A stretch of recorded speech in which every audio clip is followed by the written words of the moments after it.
I don't know about you, but it is taking me longer and longer to read the news every day, particularly because I have ADD, and I am thinking about donuts about every 3.7 seconds. But mostly, it's taking me longer to read the news because of the growing number of stories that I read, and I'm like, I don't think I've ever seen this before. I don't think I've ever seen anything like this before. I don't think I could have predicted that this would actually ever be news. So then I have to go back and read it again to make sure I actually read what I just think I read. And then it turns out I did read it. And then I go, holy cow, I can't read the next story because I'm still trying to figure this one out. What are the odds? I'm going to go through a list tonight of just some things that just don't work here. The latest bizarre Secret Service sex scandal that doesn't feel right to me. Anybody else? This is the agency that was created by Honest Abe Lincoln. It doesn't have a single negative story until, it was weird, until like the Obama shows up. And then it all kind of falls apart on him. Strange, isn't it? These are officers who are so honorable that they have obviously taken bullets for presidents. They've even sacrificed their own lives. This guy with Truman. Did you even know that an officer died trying to save Truman? Did you know that? Now, I'm supposed to believe that these guys are suddenly risking the president's life by making it with some hookers. What? The president was asleep? We're just making it with some hookers. What is all that? I don't think so.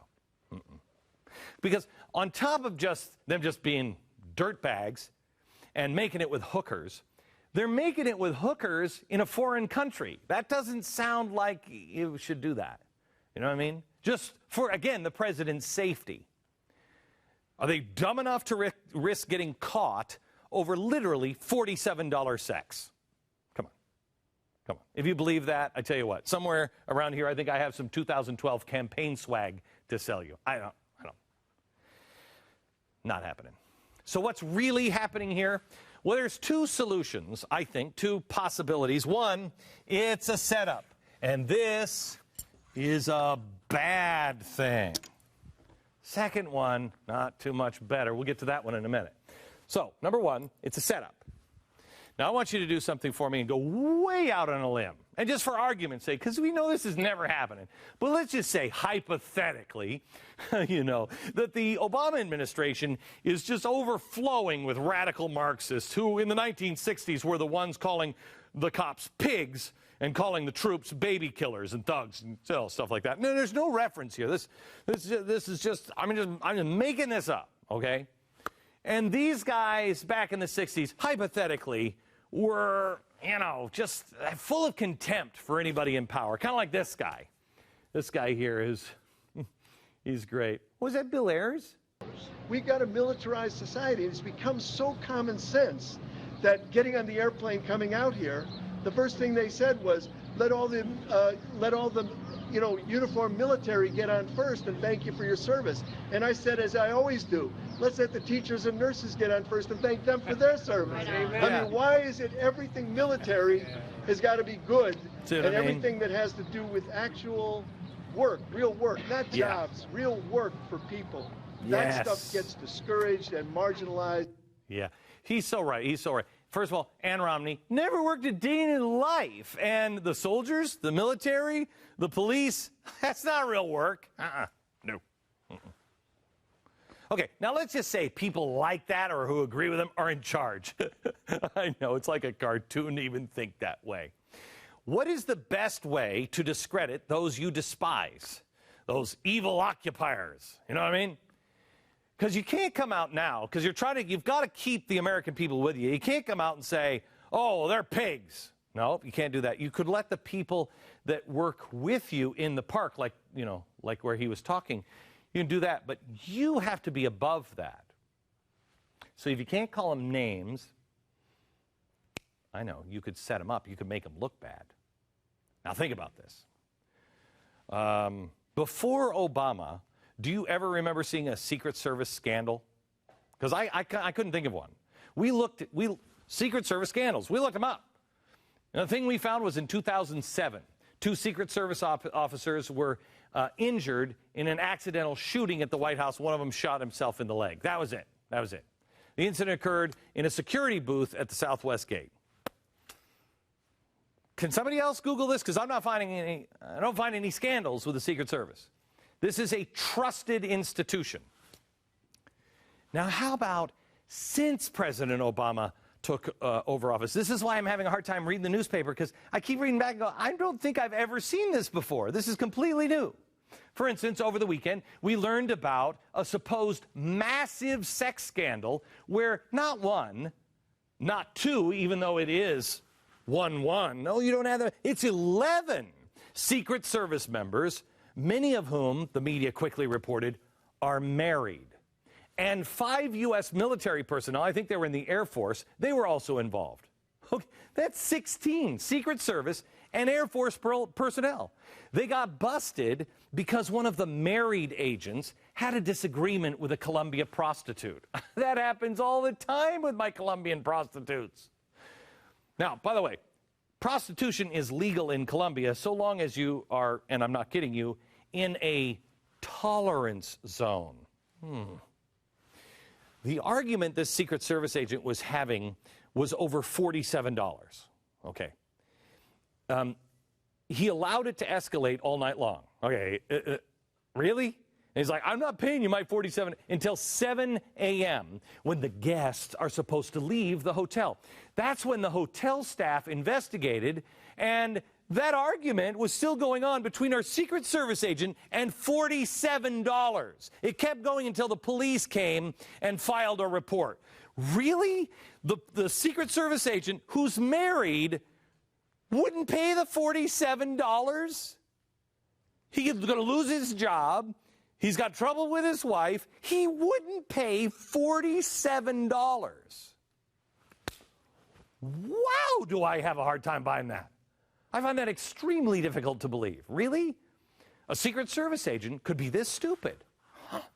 Over $47. What is that? What is that, like 3 trips to McDonald's? 1 with your kids? I mean, if your kids eat like my kids do. I have to apologize to my kids. My kids barely eat. They're just going with Dad. Anyway, I don't think anybody's that stupid.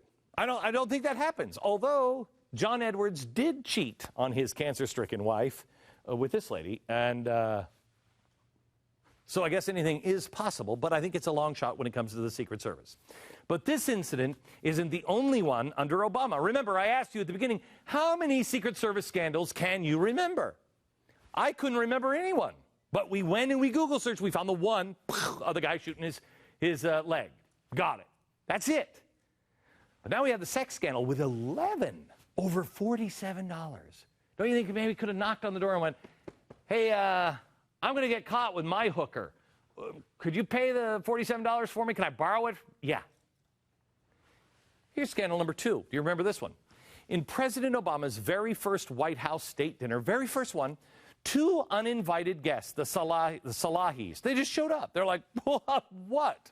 They just managed to slip right past the Secret Service checkpoint and rub elbows with the vice president and the chief of staff and the president. And they just took pictures. Look, there it is. They weren't invited. How'd they get in?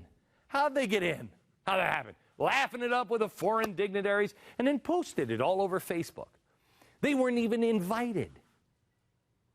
Who did the White House blame? Secret Service.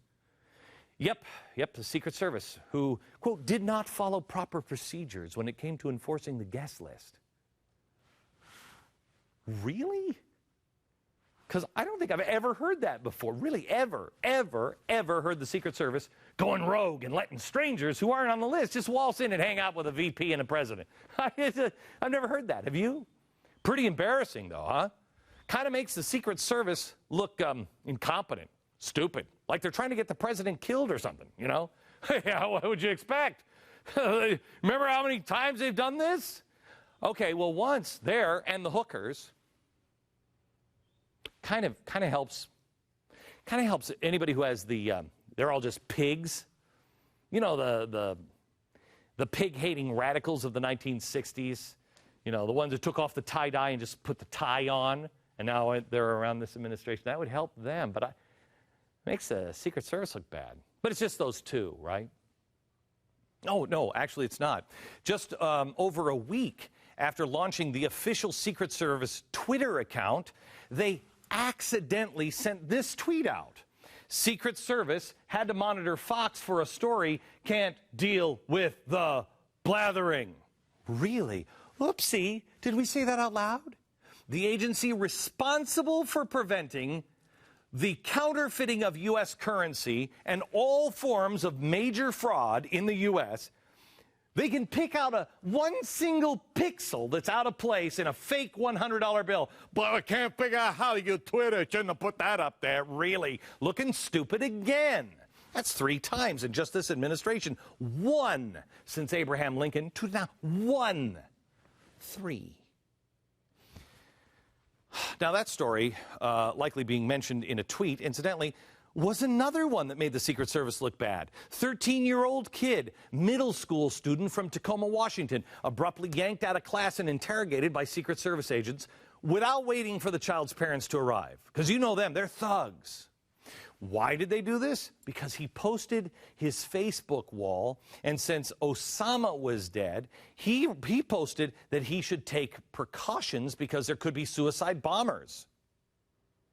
Quick, call the Secret Service. The kid was scared out of his mind and, quite obviously, not a threat. Once again, the Secret Service looks bad. And who could forget this super classic? President Obama is departing the United States Embassy in Ireland, riding in his super limo. Large fans there, and then he's just driving along and, oops! Really? Well, sorry, we're stuck. Really? The Secret Service, who I've met these guys, they chart out every inch of the motorcade route. They plan fake-out routes just in case something happens. Security procedures you can't even imagine. And they didn't notice that there was a little bump coming out of the embassy. Who's driving car today? Really? How about Obama's trip in India? While the initial media reports grossly overestimated the cost of the trip, it was still a wildly dangerous and many would argue completely unnecessary risk. We knew his whole itinerary before he went. Remember that? And then he stayed at the Mumbai Hotel, the same one that just 2 years earlier was one of the targets in a massive terrorist attack that killed 164 people and wounded at least 308. But who's counting? It's a terrible spot strategically because your exit routes are all cut off by water, so the president can't get out. That's not smart. Once again, the Secret Service looks bad, like they're haphazardly putting the president's life in danger. Let me ask you something. Honestly, have you ever seen the Secret Service do any of these kinds of things? Ever? The Secret Service is bedding down with hookers. They're carelessly plotting out routes in foreign countries. They're approving insanely risky locations for foreign trips, publicly tweeting slams on news networks, interrogating kids before the parents get there, allowing anyone just to walk into the White House and snuggle up next to the president.